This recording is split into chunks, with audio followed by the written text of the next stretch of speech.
gains meaning. If you walk too close, that meaning dissipates into some kind of fog. Sequencing is very important because one word carries its meaning to the next word.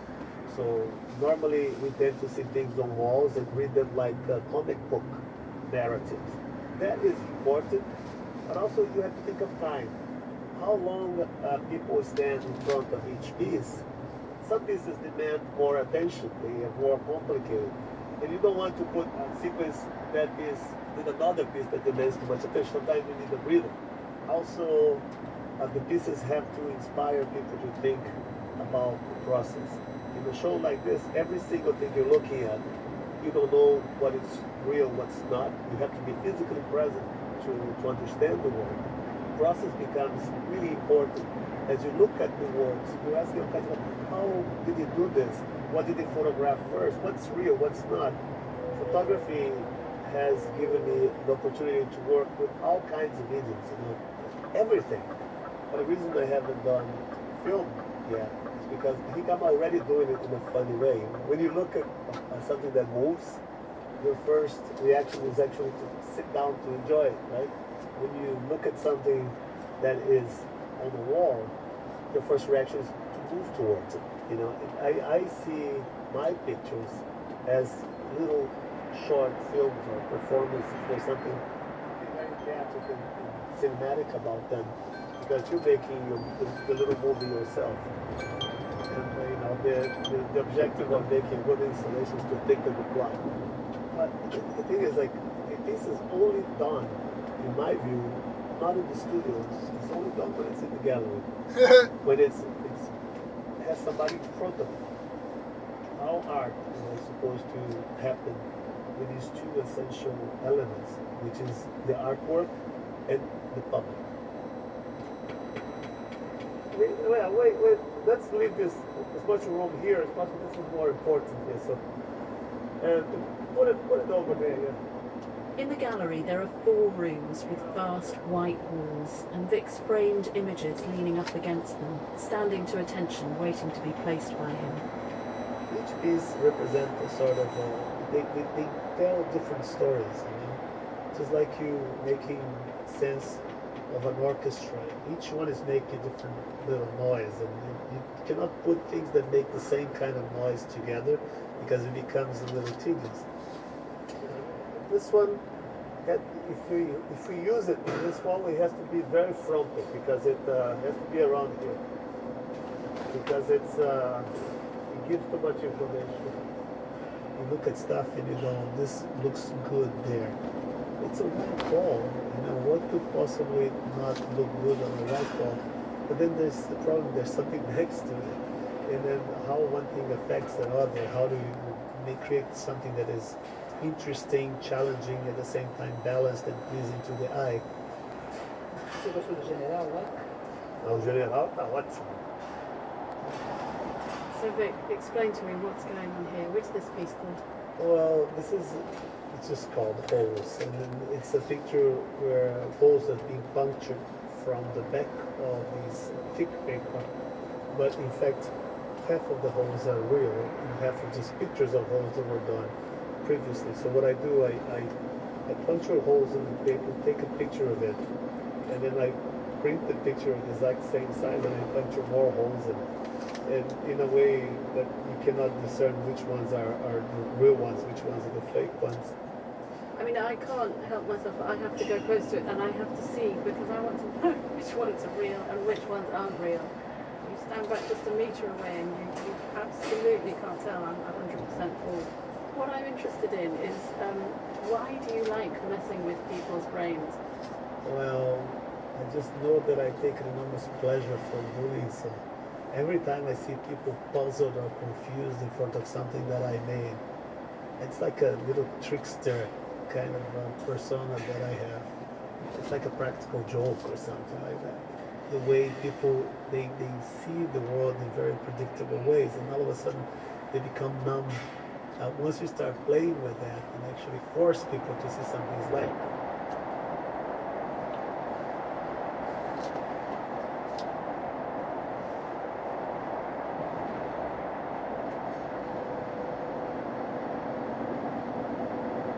it's like these two rectangles of like thick felt, and the shadow below the rectangles, one of them is coming from one direction, the other one is coming from a different direction, which immediately makes you think that one of the rectangles is not real.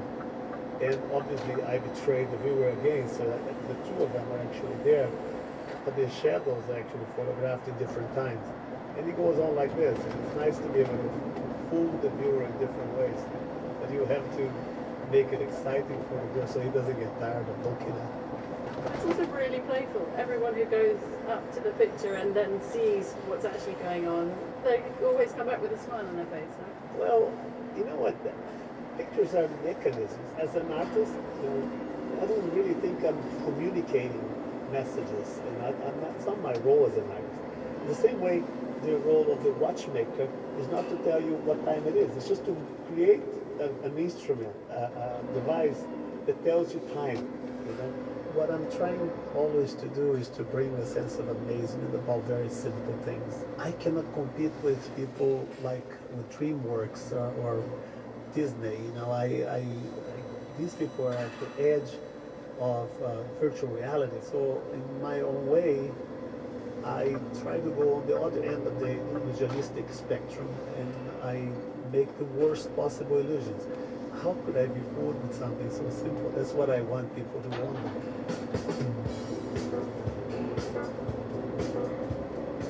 You get the sense that Maniz is really enjoying himself, manipulating what we see and playing with our perceptions. I've seen him called an image alchemist, which feels about right. A lot of his work is full of photographic illusions. He's probably best known for working in unusual materials like sugar or children's toys, even diamond dust. He made a whole series of works based on the backs of some of the most famous paintings. He made a perfect replica of the back of the Mona Lisa, for example, complete with a note that reads, "This way up." This isn't just trickery or gimmicks. There's meticulous study of the history of art, of physics, the science of optics and light behind it. With his Epistemes show all in place, we head back to his studio to find out how his pieces come into being.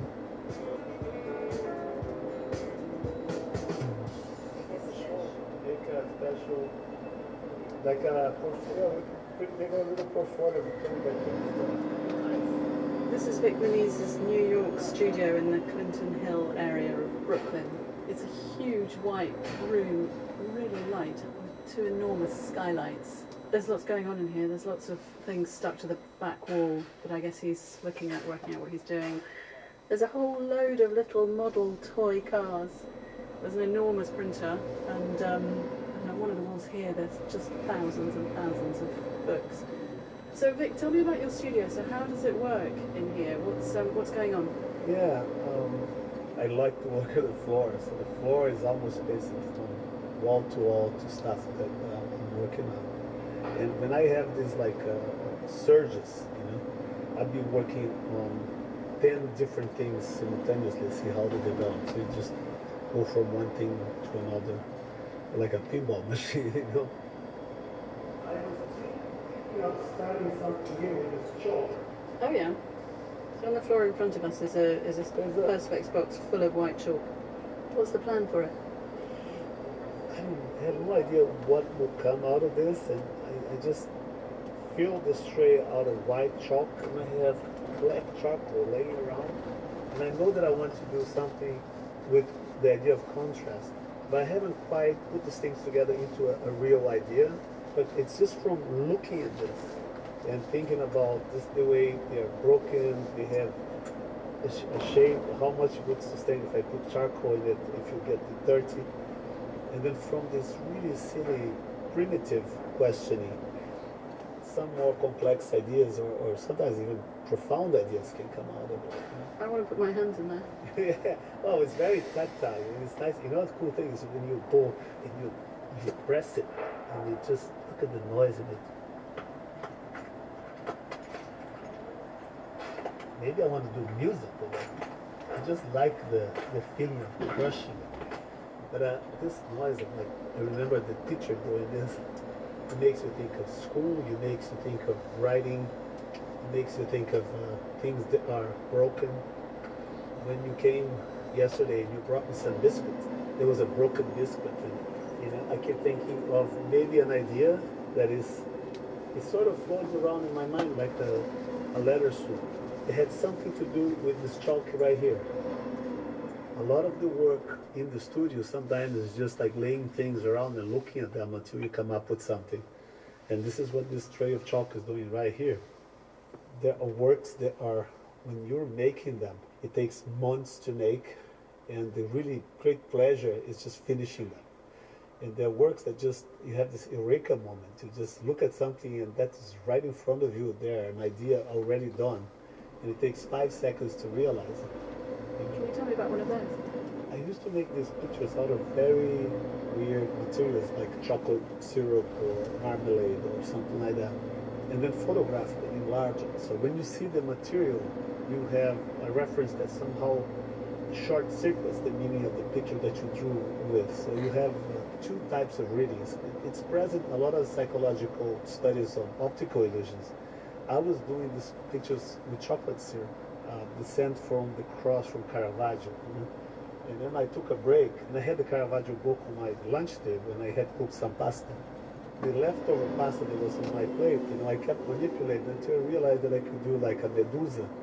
It looked quite well, so I got my plate, I put it under the camera, and then I shot it. This was like Monday. On the following Sunday issue of the New York Times, it was like half of the page was my plate of food. That piece is called Medusa Marinara. Let me remind you that you're listening to the documentary In the Studio from the BBC World Service with Brazilian artist Vic Muniz. I was raised in the slums outside São Paulo, a place called Jardim Pan-Americano. My father was a waiter, my mother was a switchboard operator for the local phone company, and my grandmother raised me. My grandmother never been to school a single day, and she taught herself how to read mysteriously. Nobody knows how she did it. Just by looking really hard at the books, she figured out what one word meant to another. And she taught me how to read the same way she taught herself how to read, by memorizing the entire shapes of words. So I'm a self-taught dyslexic person. My earliest memory is just sitting in the sofa with her, with my finger covering and covering words from an Encyclopedia Britannica that my father had won in a pool game. We would go like over snake names or countries names or bones in the body. Everything interests her, and I think luckily I inherited this hunger for knowledge. She passed that on to me very early. So by the time I was 7 and I started in school, I was already reading chapter books. I could only read certain fonts. I could not read cursive writing, and I could not write. It took me 6 years till I could write a single word of my own. And when I didn't know how to write a word, I would just make a little drawing. I have a little doodle for each word I could write. And these drawings developed into more elaborate drawings. And before I knew I was the kid who made caricatures of teachers and passed them around in class, I was the kid who drew. And my books look like the Egyptian section of the Metropolitan Museum. They look like hieroglyphs. Can you talk to me a bit about how you work? Do you have a routine? No, none. And I think it's very important not to have one, because it imprisons your imagination to a certain degree. I compare the creative process with like white truffles. You cannot plant it there. You just have to find it. Ideas are like hidden precious things. You have to know where to find it. You have to provide the precise environmental conditions for them to grow, and you have to know how to harvest them at the right time for them to be at their best. So having a very open mind is, I think, is a precondition, and also what tickles your brain. So this place it's a library basically. I'm surrounded by books. Half of them are about science, the other about art and art history and monographies of artists I like. I have like a cabinet of curiosities full of like bones and shells and little trinkets, optical toys. I'm surrounded by stuff that triggers the creative process. You know, it makes me think about things. When nothing like of this works, I drive. I know that driving is something that's very good for me to think. So I have insomnia. Sometimes I'd like to drive at night, like 4 or 3 o'clock in the morning. I take long drives.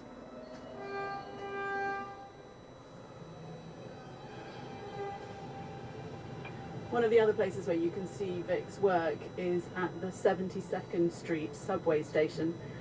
He's put up on the walls a series of mosaics of people waiting for the train. Some of them are looking slightly bored, checking their phone. There's a guy with jeans, cowboy boots, a white vest and a cowboy hat, and his little dog's next to him waiting for the train to come too. And if I carry on down a bit, one of the people here is a commuter. He looks like a guy who works in the city, but actually that face is the face of Vic Muniz, a little self-portrait that's going to stay here at the tube station. What do you think of the artworks on the wall here? They look completely real. When I first seen them, I was like, who's looking at me? You know, then I realized like this is just an amazing piece of art. It's a lot different than the other subways in New York. Gorgeous. It's very talented. I like it. New York is so great. It really is. One thing I wanted to ask you was that piece that you did where you sent a plane up into a big blue sky that had a smoke trail coming out of the back and drew clouds in the sky. Where did that idea come from? People love to see a drawing being made. So I wanted to take that to sort of a broadcasting proportion. You know, so say you make a picture in the sky that people don't know what it is, and they see a little plane and it's drawing slowly, and you follow the line to see what kind of picture that's going to make, and then it closes out and it's just a cloud, something that you would expect to see in the sky one way or another. And the wind sort of makes it move slowly, so you're looking up and there's this drawing of a cloud moving in the sky. It's really pathetic, but at the same time very effective. It makes you think about a number of things. And when we did that, we started doing this in 2001 over New York City, the same year of the attacks. Now it's just think that it's impossible to actually get a plane drawing little clouds in the sky without it being downed by Air Force. But it was amazing because I was getting calls from a lot of people saying, I saw your cloud in a reflection of this glass building. I saw your cloud, I'm doing my nails here, I look up, I see this cloud, I think it's you. Is it you? I said, yes. And I think that was my idea of public art at the time, something that was just happened very surprising in front of you and then go away very quickly, you know. For Vic, a work of art is complete when it's in front of an audience. So I headed back to the gallery for the public opening of his exhibition. Just outside there's a little crowd gathered, so I head in to see how it's going. What do you make of the show? It's very happy. It's so happy and so playful. You know, we have enough sad, tortured artists in the world. It's nice to see somebody who's having fun and is happy. So colorful, so vibrant. And I was telling them that my eyes are throbbing, but I mean that in a good way. Yeah, the dissonance is awesome though, because it draws you in. Like you can't just walk by it, you have to go up and look at it closely, otherwise you can't tell what's going on. It's beautiful. It's a fantastic show. It's something else. You go from one image in the piece to the other and you don't know what you're looking at. If it's real, an imitation is a photo or what. It makes you totally out of balance, basically. Hey, how's it going? Very good. There's a lot of people here. That's what it's all about. When this film with people look like they're looking very, very close at the pictures. That's that does it for me. Very good. Good show.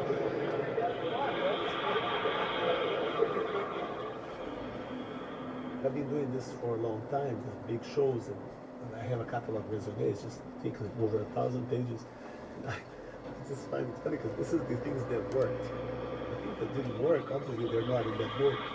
And you need like a book the size of an Encyclopedia Britannica if I had to put out everything that didn't work, you know. remember I spent like a week making a drawing with Fred.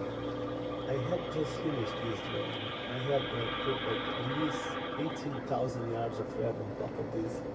And I said, okay, finished. I'm gonna go out for lunch, and then when I come back, I'll shoot it, right? And I left the door open. I had a cat. The cat just made the whole thing into a huge ball of thread. When I came back, I felt like killing the cat. I didn't kill the cat, but I actually hated the cat for so long. The cat probably killed himself after. And what about when you can't work? Is that frustrating? I don't know when I'm not working. I don't feel it, even when I'm in a plane or if I'm watching a film. It's a 24-hour job. I don't get frustrated by not working because I can, even when I'm not doing anything, even when I'm sleeping, you know, and I just come from dreaming too. So I don't think I am ever off. Now, you heard Vic say that he has insomnia. He's often up at peculiar times of day and has a particular fascination with sunrises. So I asked him if we might be able to do one of the recordings for this documentary at sunrise. I was hoping we'd end up on Brooklyn Bridge or something similar, but Vic went one better and called up his friend and fellow artist James Hyde, who fired up the engine on his little speedboat, and off we set before the crack of dawn with the temperature reading a bracing 6 degrees. Me, Vic, James and their friend Barney, and Boca the dog. Okay. Where are we? What are we doing? We're in the middle of the New York Harbor to watch the sunrise. So what's your thing with sunrises? You quite like watching sunrises, don't you? To think that you can watch a star coming out of the horizon every single day. It's probably the most amazing thing a living conscious is going to be experiencing. You know, it is different. Every single place you are, and every single day it's completely different. You're a man of ideas. That's your business. So where do you find them? It's a state of mind. If you're curious enough and you're open enough, then you put yourself in crazy situations such as this. You know, like being in the middle of the New York Harbor, put a small boat with a dog. It'll come to you. You know, it's inevitable. And it's insomnia. Tell me about the sunrise. What's pleasing to Vic Ruiz's eye this morning in New York? Wow, it's pleasing to be here. You realize that we're living another day. Although the sun hasn't come up as a perfect sphere in the horizon, it's beautiful still because we're here. There's a nice dog with us here. But I wouldn't miss this opportunity for the world. So shall we? We can do it. Go sunrise. You've been listening to the documentary In the Studio from the BBC World Service with me, Andrea Kennedy, talking to Brazilian visual artist Vic Muniz. And Vic's next exhibition, called Scraps, which develops some of his ideas from the Epistemes exhibition we heard about, is on at the Sekela Jenkins and Co Gallery in New York from the 22nd of March. Thanks for listening.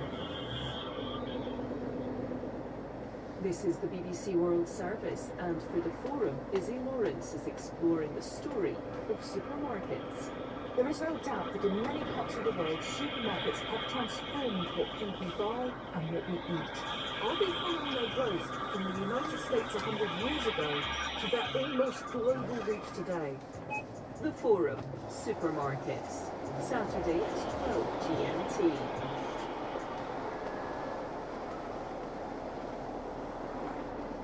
At bbcworldservice.com from our own correspondent. From Sydney, Australia, one immigrant's story of grit and resilience and 2,000 pieces of a flight simulator painstakingly put together by an aeroplane engineer determined to do his job again in his new country.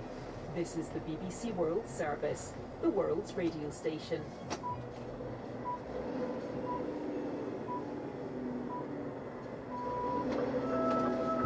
Hello and welcome to Newsday on the BBC World Service with Rob Young and James Cocknell. Great to have you with us. The United States has called for a temporary ceasefire in Gaza and said it opposes Israel's plans to attack the southern Gazan city of Rafah. We'll get reaction from Israel. Outrage over the death of Russian opposition leader Alexei Navalny in prison continues. We'll hear from a friend who was wowed by the politician. I remember the first day I met him. He came to see me when I worked at the White House in 2009, and it was just overwhelming. He spoke flawlessly, by the way, English and Russian. We'll find out how viruses can be used to capture more carbon in our oceans and therefore fight global warming. And short of coins, use sweets.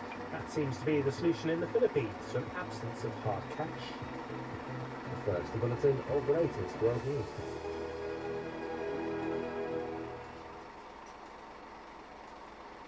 Hello, I'm Neil Nunes with the BBC News. The United States has proposed a draft resolution at the UN Security Council calling for a temporary ceasefire in Gaza. It also opposes an Israeli offensive on the city of Rafah. Washington has previously avoided using the word ceasefire during votes on the war. From New York, Netta Tawfik sent this report. The draft resolution calls for a temporary ceasefire as soon as practicable, a toughening of U.S. language, echoing remarks by President Biden in his conversations with Israel's Prime Minister Benjamin Netanyahu last week. The Arab group of nations says the Security Council cannot turn a deaf ear to the pleas of the international community demanding a ceasefire. Talks will begin on the U.S. draft this week. It's not yet clear when or if it will be put to a vote. The Houthis in Yemen say a British-registered ship which they attacked in the Gulf of Aden on Sunday has sunk. There's been no independent verification of the claim by the Iran-backed group, but the UK government said the Rudimar had been abandoned and its 24 crew had been rescued. Here's David Willis. The Rudimar said to have been hit by 2 ballistic missiles fired from Yemen. Now, a Houthi spokesman said that attack had caused what he called catastrophic damage and led to the vessel sinking. Now, all this, of course, a further escalation of the violence involving the US, the UK, and Iran-backed groups since the Houthis began their offensive in the Red Sea in mid-November. Farmers in Poland will block roads across the country today to protest against EU regulations and cheap grain from Ukraine flooding the market. Ukraine's President Zelensky has condemned the demonstrations as a mockery and urged all parties to restore cross-border traffic. Adam Easton is in Warsaw. Polish farmers will block motorways and expressways with tractors to reap maximum traffic disruption. Border crossings with Ukraine are already being blockaded, causing huge queues. At one, truckers are waiting for more than 2 weeks to clear customs. Farmers across Europe oppose planned EU restrictions on the use of fertilizers and pesticides. In Poland, they also want Brussels to reintroduce tariffs on Ukraine's agricultural imports that were lifted following Russia's invasion, causing cheap Ukrainian grain to flood the Polish market. A judge investigating the assassination of the former president of Haiti, Jovenel Moïse, in 2021, has brought charges against his wife. A court document says Martine Moïse conspired with the former Prime Minister, Claude Joseph, to kill the president. She denies involvement. Mr. Joseph replaced the president after his assassination but resigned a few days later. BBC News. Thousands of doctors in South Korea have resigned in protest of plans to boost the number of medical schools. The government says it wants to solve a